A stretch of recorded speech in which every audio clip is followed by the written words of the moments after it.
తాకట్టులో ఉన్న బంగారాన్ని విడిపించి ఆ రోజు ఆన్లైన్ ధరకే కొంటుంది కొమ్మూరి గోల్డ్. నమస్తే, వెల్కమ్ టు సుమన్ టీవీ. నేను పద్మిని. ప్రస్తుతంతో పాటు ప్రముఖ ఆధ్యాత్మికవేత్త, వాస్తు జ్యోతిష పండితులు, లలిత ఉపాసకులు, వాస్తు జ్యోతిష శిక్షణ నిపుణులు బ్రహ్మశ్రీ నానాజీ పట్నాయక్ గారు మనతో పాటు ఉన్నారు. మాట్లాడదాం. సార్ నమస్తే. సార్ శ్రీమాత్రే నమః. సార్ గోచార గ్రహస్థితి ఒకసారి మనం చూసుకుంటే కొన్ని గ్రహాలు, మేజర్ గ్రహాలు, 2 గ్రహాలు మారుతున్నాయి. మే 12న మేషరాశిలోకి కుజుడు రాబోతున్నాడు. మే 14th అది ఎప్పుడు జరిగే సూర్యుడు వృషభంలోకి వెళ్తున్నాడు. ఈ 2 గ్రహాల మార్పు రీత్యా ఎట్లా ఉండబోతుంది సార్? అటు ఇప్పుడు మనం చూస్తున్నాము, ఇరు తెలుగు రాష్ట్రాల్లో కూడా డీజిల్ అండ్ ఆయిల్స్కి సంబంధించి తీవ్ర సంక్షోభం ఉండే పరిస్థితి ఉందా అనిపిస్తోంది. నిజంగా వస్తుందండి. వాళ్ళేమో రేట్లు పెంచేస్తున్నారు. రేట్లు మరి ఆల్రెడీ మేము కొనుక్కున్నాం కదా, మేము ఇవ్వమని బంకులు వాళ్ళు అంటున్నారు. అంటే యాక్చువల్గా ఈ గ్రహాల మార్పుల వల్ల కాదు, శని ఆల్రెడీ బుధ నక్షత్రంలోకి వచ్చాడండి. బుధ నక్షత్రంలోకి వచ్చిన శని ఇంధనానికి లోటు ఇస్తాడు ఖచ్చితంగా. ఇంధనం గురించి చాలా ఇబ్బందులు పడతారు పబ్లిక్. ఎట్లా ఉండబోతుందో భయానకంగా ఉంది. ఎందుకంటే ఇదేదో మన వెహికల్లో ఉండేది కాదు. ట్రాన్స్పోర్ట్ ఒకవేళ ఇబ్బంది గనక అయితే నిత్యావసర వస్తువులు అందుబాటులో ఉండవు, ధరలు పెరిగిపోతే అల్లకల్లోలంగా ఉంటుంది. మరి ఎట్లా ఉండబోతుంది? గ్రహస్థితి ఎటువంటి ఇంపాక్ట్ని చూపిస్తుంది? అలాగే ద్వాదశ రాశులకి కూడా ఈ మార్పు ఎటువంటి రిజల్ట్స్ని ఇవ్వబోతుంది? ఇవన్నీ ఒక్కసారి మీరు తప్పకుండా అండి. యాక్చువల్గా మనకి ఈ సన్ ఆల్రెడీ ఇప్పుడు మేషంలో ఉన్నాడు. అండ్ మేనంలో ప్రజెంట్ ఉన్నటువంటి కుజుడు మే 12th జాయిన్ అవుతాడు. సో 2 days 3 days కలిసి ఉంటారు, వాళ్ళిద్దరు కలిసి ఉంటారు. అయితే ఇంధనంకి ఇబ్బంది అనేది ఎప్పుడో వచ్చే మే కాదు, మనకి ఏప్రిల్ 19th నుంచి స్టార్ట్ అవుతుంది దీని ప్రభావం. ఏప్రిల్ 19th నుంచి శని ఆల్రెడీ ఈజ్ ఇన్ బుధ నక్షత్ర. సాటర్న్ ఈజ్ ది కారక ఆఫ్ ఆయిల్స్. సో ఆయిల్స్ కారకుడు అయినటువంటి శని కనుక బుధ నక్షత్రంలోకి వచ్చినప్పుడు ఈ యొక్క ట్రాన్స్పోర్టేషన్కి ఇబ్బంది వస్తుంది. ట్రాన్స్పోర్టేషన్ మీద చాలా ఎఫెక్ట్ పడుతుంది. అది అంటే ఇంధనం లేక ఆగిపోవడం వాహనాలు అనేటువంటిది ఖచ్చితంగా జరుగుతుంది. అది చాలా అంటే చాలా ఎఫెక్ట్ పడుతుంది. అది కొంతకాలమే మళ్ళీ క్లియర్ అవుతుంది. జస్ట్ ఒక 1 week 10 days అట్లా కొంత ఉండి మళ్ళీ క్లియర్ అవ్వడం, మళ్ళీ రావడం ప్రాబ్లం. ఇది కొంచెం మల్టిపుల్ టైమ్స్ వచ్చిపోవడం జరుగుతూ ఉంటుంది. అయితే మరి ఈ శని కుజ రవి కాంబినేషన్ వల్ల ఏమిటి అంటే ఒక 2 days కలిసి ఉంటున్నారు. దీనివల్ల దేశ రాజకీయాల్లో రాజకీయ నాయకులకి అండ్ వీటికి చాలా ఎఫెక్ట్ పడబోతుంది దీనివల్ల. దాని ముందు నుంచే పడబోతుంది యాక్చువల్గా. బట్ ఏంటంటే అక్కడికి ఇంకా పీక్ స్టేజ్.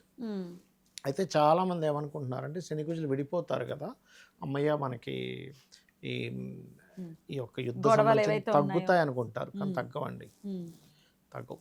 అనుకుంటున్నాం మనం తగ్గుతాయని, కానీ శని కుజులు విడిపోయినా తగ్గవు.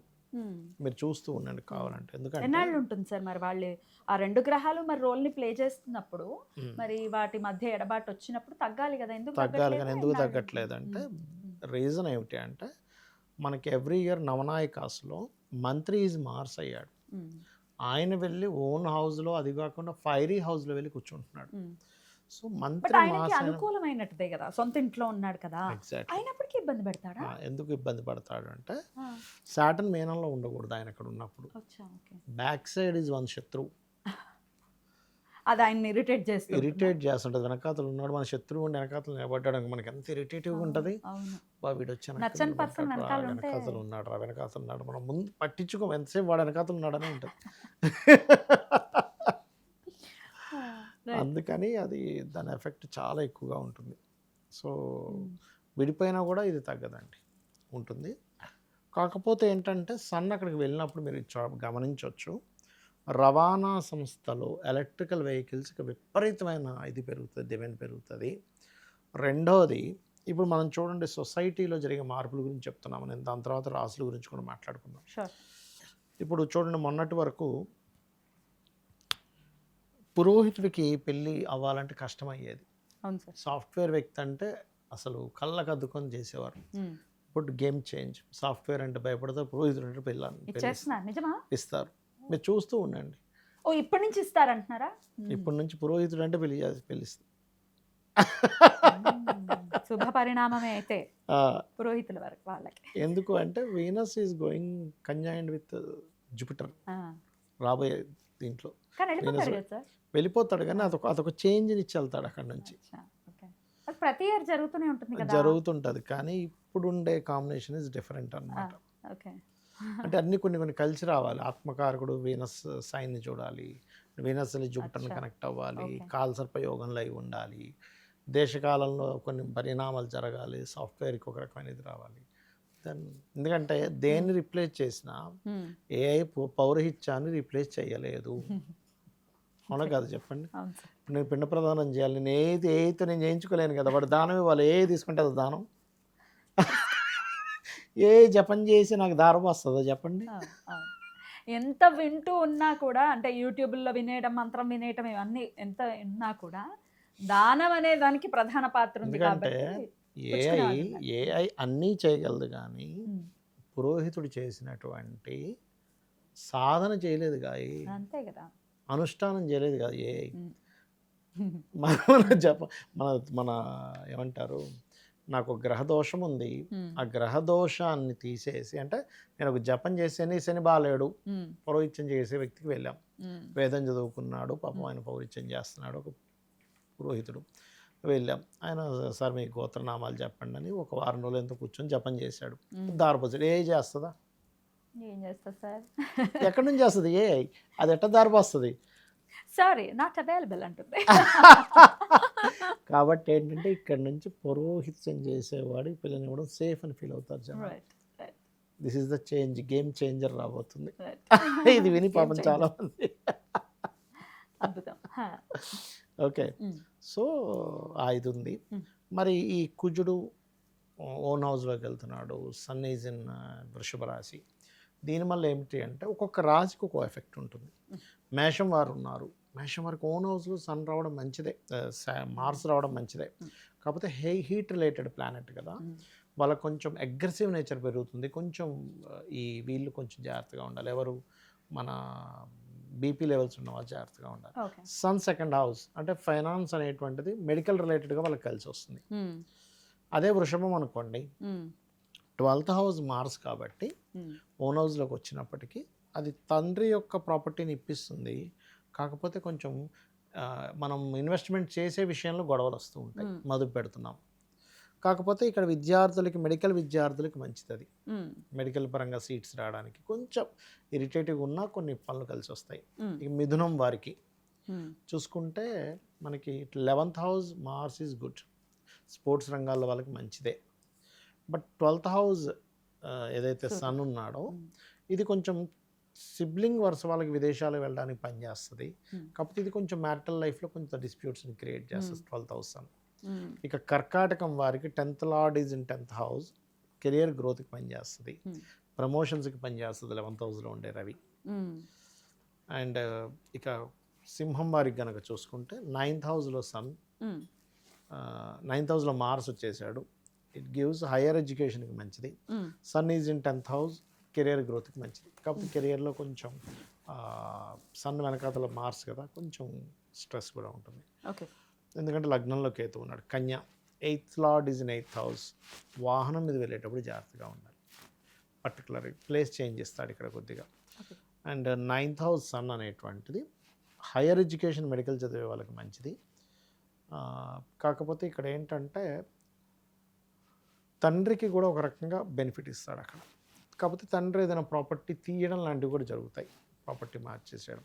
అండ్ తుల 7th lord is in 7th house Mars. So ఇది కొంచెం పార్ట్నర్స్తోని, జీవిత భాగస్వామితో తెలియని ఒక స్ట్రెస్ ఇస్తాడు. అండ్ ఈ 8th house sun it gives ఏంటంటే ఇక్కడ తాతగారి ప్రాపర్టీ విషయంలో కొంత వివాదాలు ఇస్తాడు అక్కడ. ఓకే. అండ్ వృశ్చికం. వృశ్చికం వారికి పోలీస్ డిపార్ట్మెంట్ ఇట్లాంటి రంగాల్లో ఉండేటువంటి వారికి, కాంపిటీషన్ స్పోర్ట్స్ రంగాల వాళ్ళకి చాలా మంచిది. జీవిత భాగస్వామి ఏదైనా గవర్నమెంట్ రిలేటెడ్ ట్రై చేసుకోవడానికి మంచిది.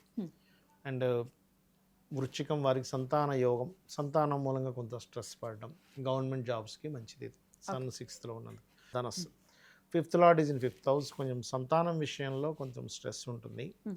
అండ్ గవర్నమెంట్ జాబ్స్కి అది మంచిదే. 6th లార్డ్ 6th హౌస్లో రవి ఉంటాయి. అండ్ మకరం వారికి చూసుకుంటే కనుక, ఈ మకరం వారికి 4th lord is in 4th house, properties యోగం ఉంటుంది. కాకపోతే ఇక్కడ ఏంటంటే ఈ 4th హౌస్లో ఉండే మార్స్ వివాదాస్పదమైన ప్రాపర్టీస్ అని తీసుకోవడం జరుగుతూ ఉంటుంది. అండ్ తాతగారు ఆస్తి విషయంలో కొన్ని వివాదాలు ఉంటాయి, బట్ పిల్లలకి ఏదైనా మెడికల్ రంగాలలో వాళ్ళు రాణించడానికి బాగుంటుంది. కుంభం వారికి కొంచెం కమ్యూనికేషన్స్ విషయంలో జాగ్రత్తగా ఉండాలి, కొంచెం తీవ్రంగా కొంచెం డేరింగ్గా కొన్ని స్టెప్స్ తీసుకుంటాం, అన్నదమ్ములతో అక్కచెల్లతో తెలియని స్ట్రెస్ ఉంటుంది. కొంచెం గవర్నమెంట్ ప్రాపర్టీస్ కొనుగోలు చేసేటప్పుడు చూసుకొని కొనుగోలు చేయాలి. అండ్ అండ్ మీనం వారికి కనుక చూసుకుంటే second lord is in second house, కొంత భూమూలంగా ఫ్యాక్టరీస్ మూలంగా ధనం వస్తున్నప్పటికీ కొంత వివాదాలు కూడా ఉంటాయి అక్కడ. అండ్ అనదర్ థింగ్, లగ్నంలో శని కూడా ఉన్నాడు కదా, కొంతమంది డాక్టర్లు కొన్ని మెడికల్ రిలేటెడ్ పరిచయాలు ఏర్పడడం ఇలాంటివి ఉంటాయి. కొన్ని ధైర్యంగా కొన్ని నిర్ణయాలు తీసుకోవడం కూడా వీళ్ళకి లాభం సాటిగా ఉంటుంది. సో వీళ్ళందరికీ కూడా ఇప్పుడు ఏదైనా ఒక నెగటివ్ ఉంది, కొంచెం కందులు దానంగా ఇవ్వడం, సుబ్రహ్మణ్య స్వామి ఆలయానికి వెళ్ళడం, ఆంజనేయ స్వామి ఆలయానికి వెళ్ళడం, సూర్య నమస్కారాలు చేయడం కనుక చేస్తూ ఉంటే ఖచ్చితంగా బాగుంటుంది. అద్భుతం సార్, అలా బాగుండాలి ప్రతి ఒక్కరికైనా మనస్ఫూర్తిగా కోరుకుంటూ, ఈ గొడవలు కూడా ఏదైతే ప్రపంచవ్యాప్తంగా జరుగుతున్నాయో ఎంతో కొంత మారాలి అని కోరుకోవటం అనేది మానవులుగా మనం చేయాల్సినటువంటి మన ధర్మం కాబట్టి. అలాగే ఇప్పుడు అర్థమవుతుంది, వెనకబడి ఉండటం, దేశం వెనకబడి ఉంది డెఫినెట్గా. రకరకాల మాఫియాలు, ఎలక్ట్రిక్ వెహికల్స్ రావట్లేదు, మిగతా దేశాల్లో వచ్చే మన దేశంలో ఎందుకు రావట్లేదు, ఇంత ఫాస్ట్గా మనం గ్రో అవుతూ ఉన్నాం. మాఫియాస్ ఎట్లా మాఫియాస్ అంటానండి, ఎలక్ట్రికల్ వెహికల్ ఏదో తగలడిపోయినట్టుగా ఒక వీడియో చేయడం, క్రియేట్ చేయడం, నిజంగా ఏదో 1% ఉంటే వీళ్ళు ఇంకో 10 కావాలని యాడ్ చేయడం. ఎగ్జాక్ట్లీ సోలార్ ఎందుకు యూజ్ చేసుకోలేకపోతున్నాం, ఇంత సోలార్ ఎనర్జీని, అంత ఎనర్జీ ఉంది కదా. ఎగ్జాక్ట్లీ మార్పు రావాలి. కథను చేశాడు, ఒక కారు 25,000తో ఒక కార్ తయారు చేశాడు, సోలార్ కార్. అవి ఎక్కడ వస్తాయి, వెళ్ళిపోతుంది రావు, మార్కెట్లోకి రావు కదా, ఎవడు ఎంకరేజ్ చేయడు కదా. ఇంకా శని వస్తున్నాడు కదా సార్ మేషంలోకి, ఏదైనా రెవల్యూషన్ తీసుకొస్తాడేమో చూడాలి. చూడాలి. Exactly. Right sir, thank you so very much sir, నమస్తే. శ్రీమాత్రే నమః.